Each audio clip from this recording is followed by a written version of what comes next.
Meron tayo, ito na ang ating surprise witness. Aba? Ikaw na, magpakilala. Your Honor. Ito po, yung ating surprise guest today, isa pong lawyer, public servant at politician. Kinilala po sa kanyang napakatapang na paninindigan. At higit sa lahat, importante, dapat hindi lang yung katapangan na nakikita natin kundi yung kanyang malasakit sa mabuting pamamahala. Good governance. Yan. Siya po ay natapos ng master's degree in public administration. Walang-wala. Diyan lang naman sa Harvard University's Kennedy School of Government bilang Edward S. Mason Fellow at Class Marshal. Isa rin po siyang graduate ng Economics sa UP Diliman. Aba. Nagtapos ng abogasya sa UP College of Law kung siya po ay kabilang sa top 10 ng klase. Hindi lang yun, tumanggap din ng Dean's Medal for Academic Excellence. Kaya yung iba na ngayon na nakakakita sa kanya, hindi siya kilala, akala ay ganun-ganun lang. No? Iba po yan. Siya kayo nagkamali. Dahil siya ay bago italaga bilang commissioner ng Commission on Elections, COMELEC. Yes. Ibig sabihin sa mga isyong pang-eleksyon, mahusay din po ito. Noong Pebrero 2015, bago siya mapunta ng COMELEC, naging commissioner din ng Commission on Audit. Ako, kompleto si Ricardo pala. Kaya kung pag-uusapan natin, anomalya, irregularidad, implementation ng project at pag-audit niyan, ang atin pong surprise witness ngayon, masasabi natin credible. At hindi natin matatawaran.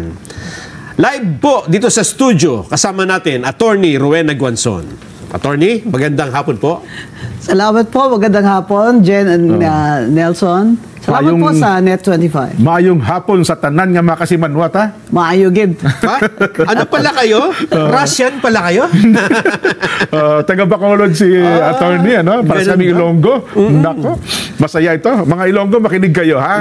Doon sa ating mga bayan, una, kamusta muna kayo, Attorney Guanzon? Mabuti naman po. My health is good. My family is in good shape. We enjoy God's blessings and we help others. Ayan. Simulan ko na ang pagtatanong. Kasi napansin namin na, kasi ang naaalala ko, Jen, ang mas tumatak sa akin yung commissioner siya ng COMELEC. Ay, oo naman. Kasi napakatapang niya magsalita noon, di ba? Pero after nung COMELEC, after niya mawala sa COMELEC, hindi ko na masyadong nasundan. Ang sumunod ng eksena ay sa social media na marami na siyang sinasabi tungkol sa mga viral post din sa social media, no? At saka matitindi. Ang sabi ho ng iba, attorney, ay bakit kaya ganun nangyari? Ano nangyari kay Attorney Guanzon? Bakit puro batiko sa gobyerno? Ano po ba ang kwento sa likod nito, attorney? 25 years po ako na nagsilbi sa gobyerno. Kasama na po dyan yung naging professor ako sa UP College of Law.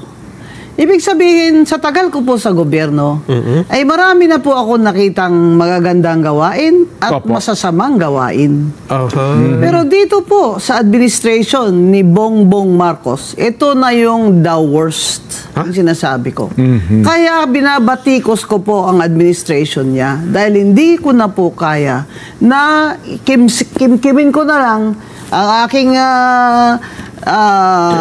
dinadamdam sa kalagayan ng mga Pilipino at ang sitwasyon ng ating government at ang ating bansa ay tila nasa kumunoy na.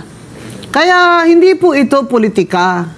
Kasi kung titingnan po ninyo, sa government service ko po, never po ako na nag-criticize ng ganito sa isang presidente. Ngayon lang, and with good reason. After analysis at objectivity.